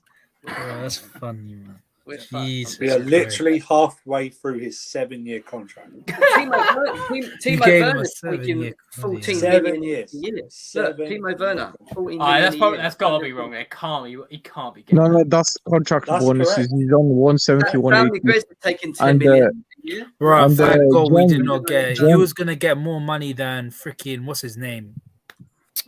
More money than Look at Sadio the player Mane. that's been the Bloody lovers hell. the most. Look, Romelu Lukaku, Who's 16.9 getting more money million. than Sadio? Gem. Nah, we if have we had signed him, he would get more money Jen, we than have to Sadio we have to Mane. temper that. Thank with, God we so- didn't get him. Uh, Lukaku and Werner salary is To be 16 million, 40 million, and someone just said it is with bonuses. So you got to imagine Yeah, that's yeah. when he Yeah. scored And goals. So you can Jem, guarantee it's less than that. That's the age is on you updated. on them. forgot one more player. Loftus Cheeks on 150. That Where is is slightly he? wrong. Where's That's a Loftus-Cheek? lie. He's on 150k. Trust No, me, he he's is. not. He's on 60,000 a week. No, he's on 150. I checked it 3.1 before. million. 3.1 Maybe he gets million. a 90,000 bonus for playing football, which is why he doesn't get that Yeah, bonus. well, Oh, Aaron yeah, Loftus-Cheek Jem, is on Jem, you need to go. 60. Still got Tammy Abraham on there. Is he You need to get actually? an updated site. No, you. Oh, yeah, look, 4.2 Oh, okay. million. Yeah. There's still got Tammy Abraham on there. They got too many players on the book, man. Look, and let's go through how many of them are actually dead. Yeah, come on, let's do it. Right, it's still with Right. us. Matt Miazga dead. Yeah. Nathan Baxter. Even Ampadu, he's the point. He's doing all right for this. Hold judgment on Ampadu. I No, think he's he doing would alright. be Hold actually judgment on good him. if we would play him. Nathan If we Baxter's would kept still him young. because he could play single six. He can play actually. 6. Yeah. Yeah. Nathan Baxter's still quite young, so we can't say much on Nathan Baxter. Billy Gilmore, he's not dead. Yeah. Emerson, we thought was dead, Dead. but now apparently we want him. More or Back less. Rahman. from the dead. Yeah, back from the dead. Yeah. Baba Rahman, dead. Yes, Robbie. these two were sold, didn't they? Drinkwater and back here. Yeah, he Oh. did gone. I don't know about Drinkwater. Is he getting sold? No, he's on Free loan at the end of already, the No, season. and his he ran contract his runs out. contract down. He's gone now, isn't he? Alright. I'm sure he's gone. He secured the bag. We secured the bag. Yeah. Lewis Look at the Baker, reserves. Rafati Malassar, all dead. Or we No, say not Malang? Malang Sarr. Nah, not Sarr. Malang Sarr. You can keep him. All right. By the way, yeah, and then Malang you Sarr was really high rated player when before, so I don't know why people slag him. I think he's a good backup. That's what I see him as. And then you look at the main team, right? All right, Bettinelli's the third keeper. Charlie Musonda, yeah? When's the last time he kicks a ball for Chelsea? I know, but always- he's leaving this summer, so it doesn't matter. He's leaving this summer. All right, Yeah. cool. All right. No, I Mendy, thought Blaine, he's a free agent. That's what I mean, he he's do leaving this interview? summer. He does Ruben not want Loftus-Cheek? sign on loan. That's why he didn't. Oh, extension contract. If he would Ruben sign- Loftus-Cheek, keep or dead? yeah, keep. Keep. Said, I would say. He's a good Depends. squad player. It depends what we do in the summer with the midfield. It really I depends. feel like if Gallagher comes, he's gone. Krusty the Clown? He's dead. He's isn't he? probably going to go. No, so it doesn't no, matter. He wants He's to leave. probably gonna go. Come on, as much as you and whatever dead. He's dead. Lewis have He's an a asset. love, He's not love, dead. He's love, He's dead. a He's love not dead, affair but I you think two he's gonna between go. you and Lewis. No. I'll actually rate Christensen. Yeah, he's not Yeah, dead, but but he's definitely. I gonna think he's still go, going to but for go. me, he's dead. He's wasting money. He's gonna go now. Get rid of It's him. your Yeah, love he's gonna story go. between he's you going, and Lewis, man. so- It's just in your head. He's Tammy gone. Abraham, is he dead for Chelsea? No, I mean gone. he's sold. I swear Tammy's gone. He is gone. He's Is he sold. gone? Is he gone? Yeah, Is he yeah, gone? sold. Yeah. No, No, 30 so- million, 34 million Or was pounds. Alright, it let's- alone and then Mason 40? Mount, dead? Proper dead. Yeah, proper dead. Yeah, proper dead. Where's Johnny when you need him, man? Yeah. He's outside Mount's window. Ziyech is taking 5.2 million a year, Probably. 100,000 a week. Is Ziyech dead for summer? He's an asset. He's an asset. He's No, an asset until we get Yeah. someone better. Rudiger That's could all. potentially be leaving us. Alonso is just dead. He needs He'll to never go. go. He'll never go. I don't He'll even know. never He's a go. legend, man. Oh my What about word! Jennifer? What about Jennifer? No, Jennifer's got to stay. I as did well. not know that George Louis. His name is George Luis Frelo. Yeah, he's Brazilian, bro. Yeah, he's George Brazilian. Luis Frelo Filho. Wait, no, I didn't even know that at all. George Yeah, he's Luis Brazilian. Frelo Filho. He's Brazilian. Callum Hudson-Odoi is not dead. He's not even Jennifer. He's not even Jorginho. What? None of these What? players are dead above, are they? These are all I fine. mean, Hudson-Odoi shouldn't be on 120k a week. Let's be No, real. what should he be on? he- At least 70 60. or 80. 70 at least. Christian Pulisic He- is on 150. That's He's why. on- That's how he used the club and ransom. That's what. That's what Tammy left because of Cho. Man, he's on 150. Bloody hell, man. Well, that's He's on good, Alex. 150. Kovacic is on 150. Havertz is on 150. Aspi's That's on okay. That's 150. okay. I mean, Havertz shouldn't be on 150, but Kovacic 150 deserved. Havertz should be on 150 as well, yeah. Aspie, No. Even Pulisic should be on 150. Kepa's on 155. That's a joke. I'm sorry. Wow. Yeah, but he Half getting raised. Ben Chilwell 190. Sound Negres 198. Well, No, to no, be no, fair, we'll take Saul half his Miguel signed the contract extension with Atletico at Yeah. that moment when he was 150 million pounds release class. He was hot then. That's when he signed a new contract, and That's when he was his good? wages- That's yeah, when he was that's good. when he was good. Yeah, that's then when you've he got- was. Timo Werner. N'Golo Kante and Romelu Lukaku. That You're make up careful for- about Werner in case Class Ref is watching, man. Just saying. 272,000 for Timo. 290 for N'Golo Kante. Bro, they earn 3.5. more than Van Dijk. They No, earn no, more but than Kante Van is the only Dijk. one that's deserved. Kante deserves to more. No, Yeah, Kante, exactly. Kante, I Kante's the get, but best. Werner earns more than Van Dijk. Can you find Liverpool? Can you find Liverpool wages? Because people, I think you think that we have way higher wages than Liverpool. You're gonna be surprised, Ram, when Nah, you're about but to be open. our wages are more. The base salary is. This is base salary, is it not? No, this is with No, benefits. that's with bonuses. and No, everything. Okay, then It never is- mind. Never mind. Never mind. This- No, No, Never no. mind. Never mind. Wait.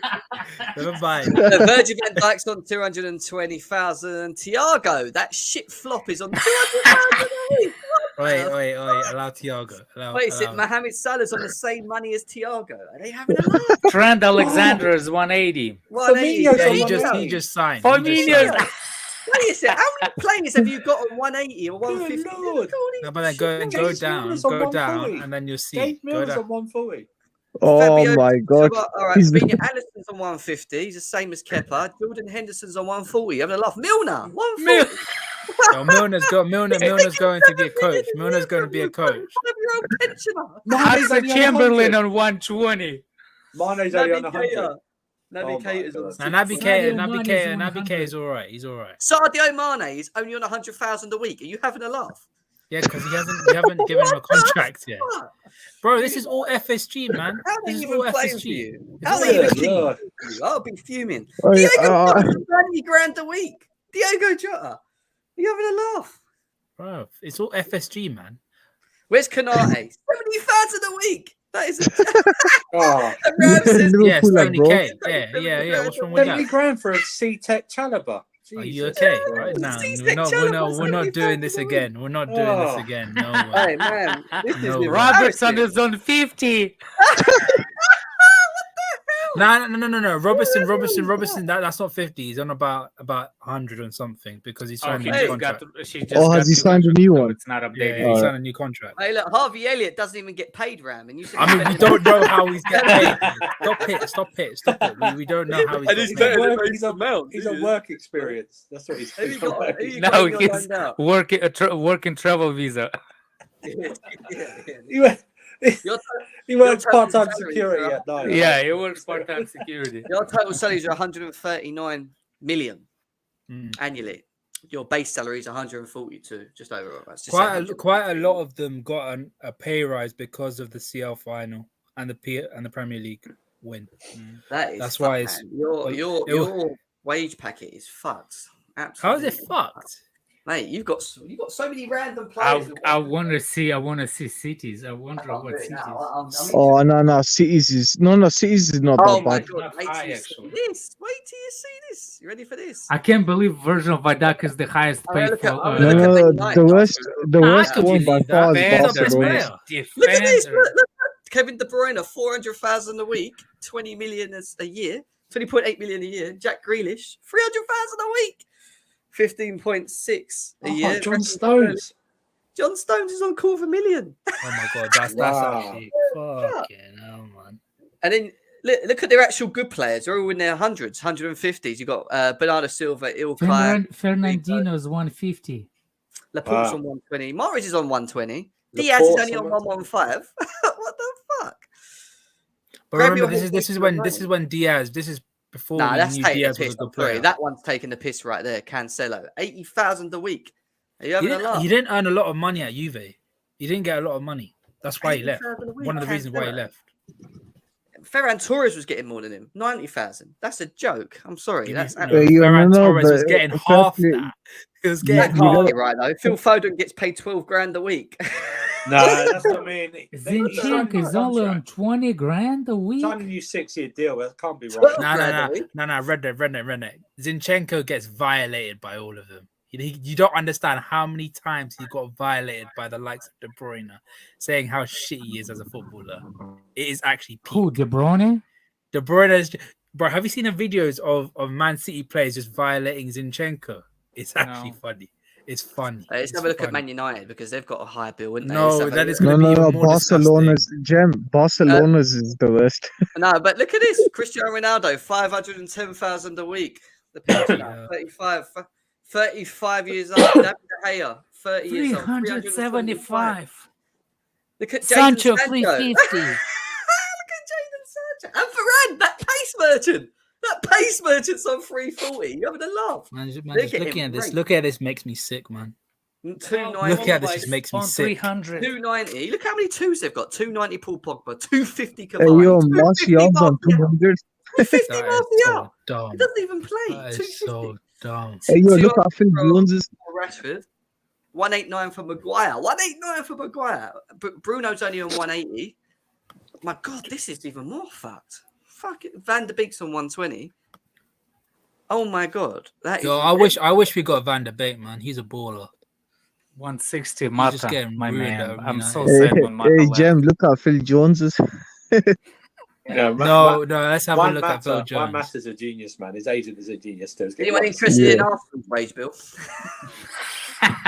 Now, Arsenal's wage will be kind of, Let's have a except look. Similar. barring Aubameyang, it won't be that bad. Yeah. It'll What be you a say big that? drop off after Aubameyang. Thomas Partey's on 200 grand a Okay, week. let me just be quiet then. Lacazette's on 182. Nicholas Pepe's on 140. I mean, it's not too bad. Ben White's on 120. Yeah, that's not upgraded because he got raised after this 250. Did he? Did he? Yeah, that's the one He that, got like 380 with bonus. 300 something, yeah. I does say Yeah. 20. Without yeah. bonus, it's like 305. 2022 now. Yeah. All right, well, there you go. I ain't going to bother looking at Spurs because they're probably paying them 20 grand a week. So, it's not worth looking at them, innit? Now, you'd be Title. surprised. Barcelona, Tottenham pay a lot of money. What do you reckon? Do you have a look? Tottenham get paid a lot of money. Like Harry Kane gets paid a lot of money. Son gets paid a Yeah, lot he of gets money. over 200. So. Yeah, well, with bags of potatoes from Levi. Yeah, Kane, their three top highest payers are Kane and Ndombele and Son. Two of them Yeah, are Son on just 200 signed a grand. new deal in the summer, so Yeah. 200 Man, grand, I 200 rate grand. Son so much. I rate Son. Son.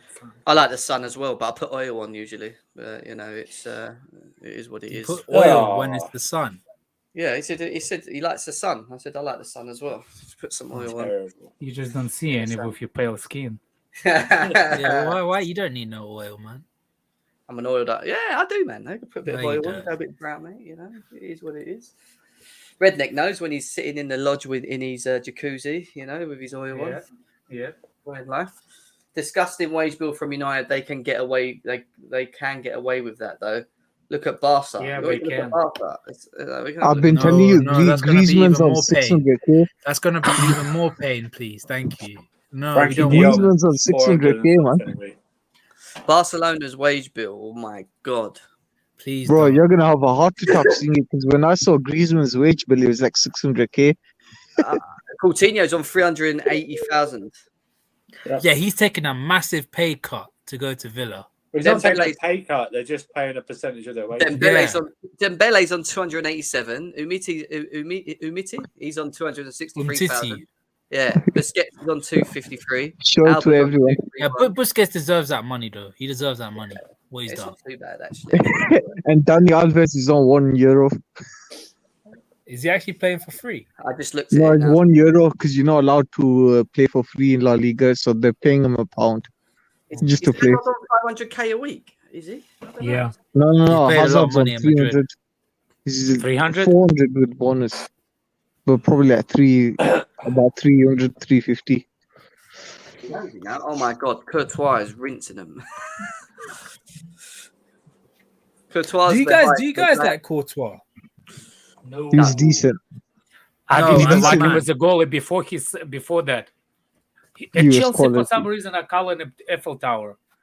Like his legs are always getting punished between the legs. I Gareth thought at Bale- the start, he was Gareth a Bale- good goalkeeper. Yeah, nearly Yeah, at the start, yeah. Bear in mind, I Gareth think so Bale does doesn't- Kepa. So There you does go. Kepa, to be fair. Bear in mind, Gareth Yeah. Bale doesn't play anymore. Doesn't kick a ball. He's on 528,000 a week. Gareth Nah, but Bale. that must have been Ooh, after the CL final. Jem, look at Juventus's salaries. Is it Juventus? Nah. Yeah, look at probably Juventus. It'll probably be like Delict earning like. I want to see 300 or something. Ramsey's wages. Aaron Ramsey's wages. He's People probably on saying that 160. Italy does not One about have a 150, high wages. 170. Yeah. Watch Juventus. 200k, 200k Delit, and then you got Dybala on 222. That is the highest, and then the rest of them in 198s. That's what I Benucci. mean, yeah. Because there's a lot of Apparently, free yeah. transfers they got. It's all going to be in like the 100s. Yeah. That's so much money. Anyway, I think that's that anyway for a show. Big up to everyone, as always. Smash the like button before you leave. Drop a comment. Subscribe to the channel as well if you can, please. It'd be massively appreciated. On the road to 4K subscribers here. So big up everyone that is that's been tuned in, and big up everyone up there as well, the panel. Guys, take care. I'll probably be back at maybe tomorrow. When are we playing Tottenham? Wednesday? Is it Wednesday night. Wednesday, Yep. Wednesday night. Yeah, so I've got to do something for the Tottenham one, and then we've got Man City on Saturday afternoon, haven't we? 12:30, I think it is. 12:30 kickoff. Yep, lunchtime. Hopefully, guys get a draw, man. Why? Well, for you, yeah, obviously, yeah. But if you've got Oh, Canai, yeah. man, you'll lose anyway, Before you so- finish, Jem, before you finish, Hush your how gums, have, pal, come on. how have Liverpool got 13 negatives? You know the likelihood of that? Fake I also negative. heard that Trent had a false negative test, which Nah, he's actually positive. Yeah, he's that got was a COVID. lie. He's got COVID. and that was against the Arsenal game. Yeah, they made Look, a man, false look, test up. man, They made a false It test. would up have happened not to play the game. either team, man. Hang on, I that's don't what know they why said. you're going to cry, man. Listen, Ram, that came out. They said basically that Trent. The reason the game got called off was because of Trent's false test. No, It came out because a lot of negative. players had positive tests. It's The because thing is, it's all fake. they must have did the test before, like Yeah, day we before the believe game. Yeah. We believe you. We believe you. Okay. Rams, Rams, you know if how you can likely. believe me all you want, man. I don't really No, care. but Rams, I'm basing it based on mathematics. You're gonna hurt To yourself. get Andrew. one false negative is It was going to happen 0.05%. to either team. If Chelsea did it, was going to happen. Rams, It's just at the end of the day, it's money. chance of It's you the money. getting It's the Hey, one money. we wouldn't false play with our negative. reserves. You Look, wouldn't play without your That's reserves. the There's a PL, bro. difference, This is yeah? So EFL. let's It's just different, face man. it. It's Let's just different. face it. You lot are It's an different. embarrassment when it comes to COVID rules. It's Anyway, different. Kai Havertz was tested negative, but he Jem, was feeling ill and he still did not play. Jem, bring up that comment, the latest one, the one that's saying the percentage of one failed test. That's the chance of one, not 13. Yeah, 0.05. Yeah, it is true. guys, But big up that's everyone. for PCRs, not lateral flows. Big up everyone. I'll be back again soon. Enjoy the rest of your evening or day, wherever it is that you may be. See you soon. Peace out, guys.